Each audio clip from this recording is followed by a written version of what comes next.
या कुक्षि विवरे कृत्वा स्वयं रक्षति सर्वतः నమామి జననీం దేవీం పరాం ప్రకృతి రూపిణీం.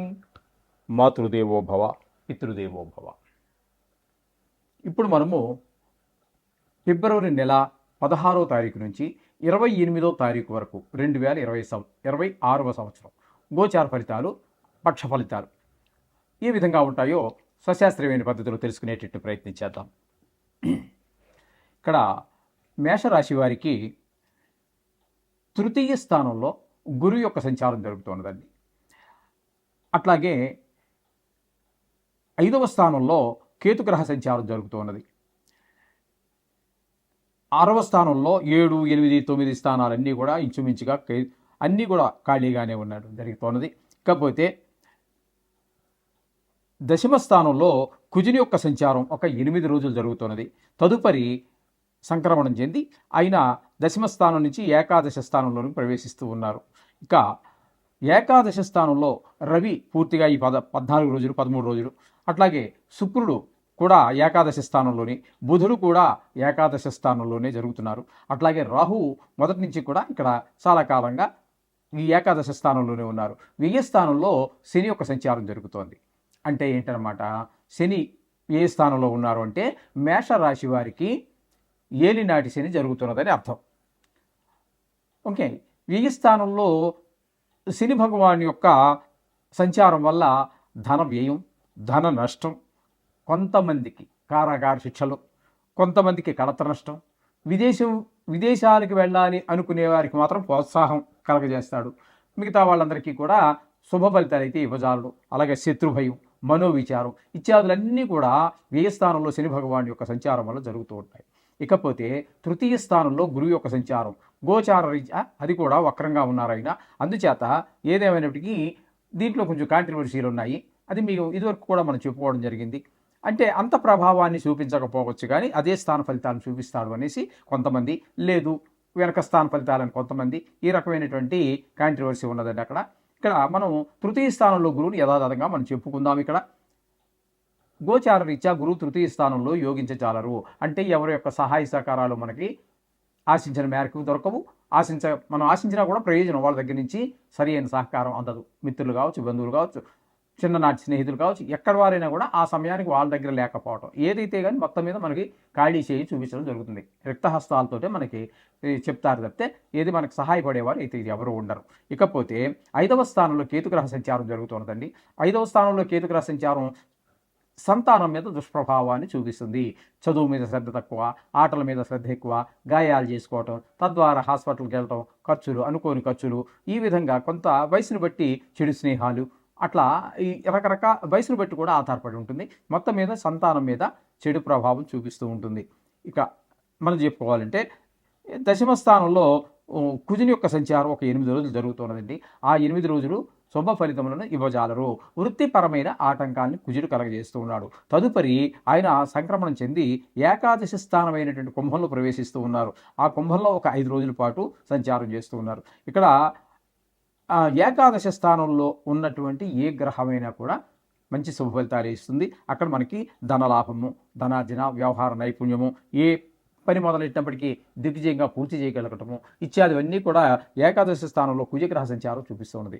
అలాగే రవి భగవానుడు కూడా ఇక్కడ ఏకాదశ స్థానంలో చెప్పాలి అన్నట్టయితే 5 గ్రహాల యొక్క సంచారం జరుగుతోంది. ఇప్పుడు కుజుడి గురించి చెప్పుకున్నాం కదా, ఇప్పుడు రవి గురించి చెప్పుకుందాం. రవి ఏకాదశ స్థానంలో అద్భుతమైనటువంటి ఫలితాలు ఇవ్వబోతున్నారు. ఆయన కూడా ఇలాగే ధన లాభము, అలాగే ధనార్జన, వ్యవహార నైపుణ్యము, అందరూ ఇంట్లో కుటుంబ సభ్యులు, సోదరులు వీళ్ళందరూ కూడా మనకు సహకరించడము ఇత్యాదివన్నీ రవి వల్ల కూడా కలుగుతూ ఉంటాయి.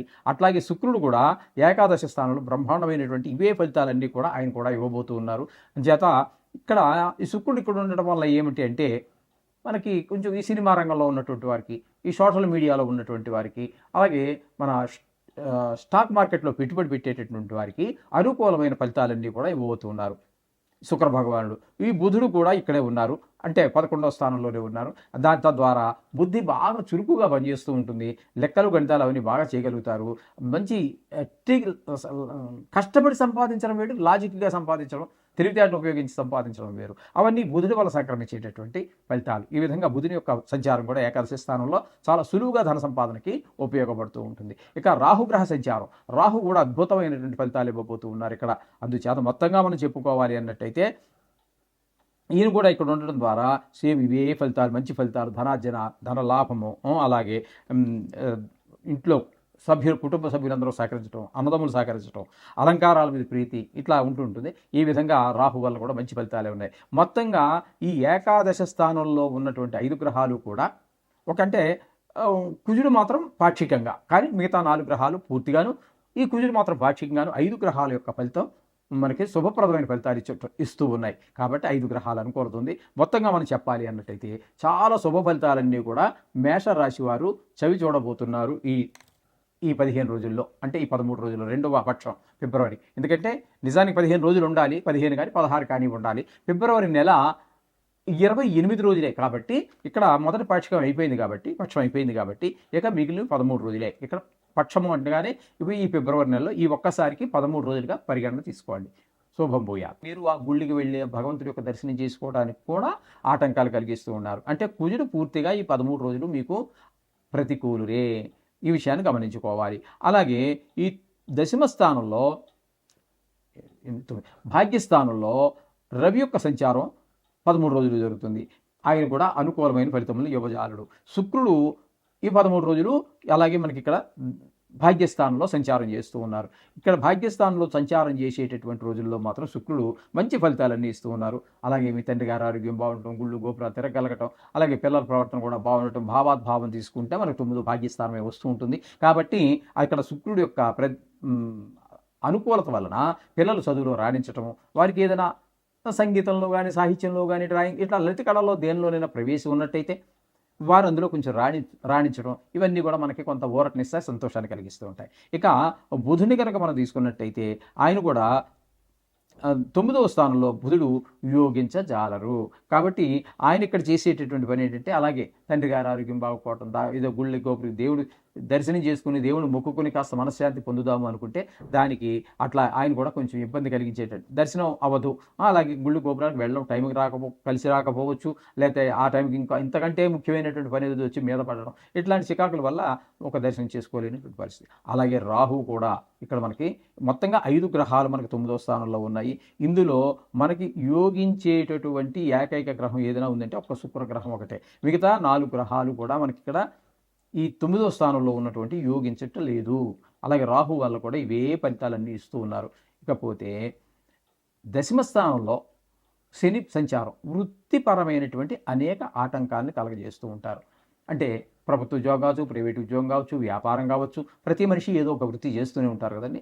ఆ వృత్తిలో వ్యవసాయం కావచ్చు, ఏదైనా సరే అక్కడ ఆ వృత్తిలో ఒక్కొక్క వృత్తిలో ఒక్కొక్క రకమైనటువంటి ఇబ్బందులు ఉంటాయి. ఆ ఇబ్బందులు తప్పకుండా కలగజేస్తూ ఉంటారు. ప్రభుత్వ ఉద్యోగులు ఉన్నాడు అనుకోండి, అవసరం లేని అంటే తనకి దూరమైనటువంటి ప్రదేశాలకి ట్రాన్స్ఫర్ అవ్వటము, ఇట్లాంటివన్నీ ఉండే అవకాశం ఉంటుంది. అదే ప్రైవేట్ ఉద్యోగస్తులు అనుకోండి, ఉద్యోగాలు మారవలసిన అవకాశం ఉంటుంది. ఎందుకంటే ఆయన లీవ్ పెట్టేసి ఒక 3 నెలలు 4 నెలలు లీవ్ పెట్టడానికి అవకాశం ఉండదు. ప్రభుత్వ ఉద్యోగం అయితే ఉంటుంది. కాబట్టి ఈ ప్రైవేట్లో 3 నెలలు 4 నెలలు పెడితే తీసేస్తారు. కాబట్టి ఆయన ఉద్యోగం మారేటువంటి అవకాశం కూడా అక్కడ మనకి గోచరిస్తూ ఉంది. ఈ విధమైన ఫలితాలన్నీ కూడా మనకి ఇక్కడ స్పష్టంగా గోచరిస్తున్నాయి మిథున రాశి వారికి. వీరికి అనుకూలంగా ఉన్నటువంటి గ్రహం ఏది అంటే ఒక్క కేతు గ్రహము, శుక్ర గ్రహము, 2 గ్రహాలు అనుకూలత ఉన్నదండి. మిగతా ఏ గ్రహము కూడా అనుకూలత లేదు. కాబట్టి ఈ కొంత పాక్షికంగా ఉన్నప్పటికీ కూడా మొత్తం మీద 2 గ్రహాల యొక్క అనుకూలత అయితే బాగుందండి. మిగతా గ్రహాల యొక్క అనుకూలత ఆశించదగిన రీతిలో లేదు. కాబట్టి మిగతా గ్రహాలు ప్రతికూలంగా ఉన్నా మీరేమీ కంగారు పడద్దండి. ఇది కేవలం 13 రోజులు మాత్రమే, అది కూడా గోచారం మాత్రమే. కాబట్టి మీరు ఏమీ కంగారు పడక్కర్లేదు. ఈ 13 రోజులు మీరు శుభ్రంగా నవగ్రహాలు ఎలాగ చదువుకుంటున్నారు కదా, మనం 2.5 సంవత్సరాలుగా నేను ఏకధాటిగా చెబుతూనే ఉన్న నవగ్రహాలు చదువుకోండి అయ్యా, 2 నిమిషాలు సరిపోతుంది, అది మిమ్మల్ని కాపాడుతూ ఉంటుంది. మనకి ఇక్కడ రాసిన రాతను ఇంప్లిమెంట్ చేసేటటువంటి వాళ్ళు నవగ్రహాలే అని చెబుతూనే ఉన్నాను. ఈసారికి ఎంత జ్ఞాపక శక్తి లేనటువంటి వారికైనా, ఎంత చదువు రాని వారికైనా కూడా వెనకాల చదువుతుంటే కూడా మీకు ఖచ్చితంగా నవగ్రహ స్తోత్రాలు వచ్చే ఉంటాయి. అవి సరిపోతాయి ఖచ్చితంగా. అవి 13 రోజులే కాబట్టి ఆ తర్వాత అంతా మళ్ళీ వచ్చే వారంలో ఎలా ఉంటుంది గ్రహచారం అనేది తర్వాత చూద్దాం. ఇప్పటి వరకు ఇది చేసుకోండి, ఈ నవగ్రహాలు చేసుకోవటం ద్వారా కొంతవరకు మనం లబ్ధి పొందేటటువంటి శుభ పరిణామాలు వచ్చేటువంటి అవకాశం ఉంది. శోభం భూయ.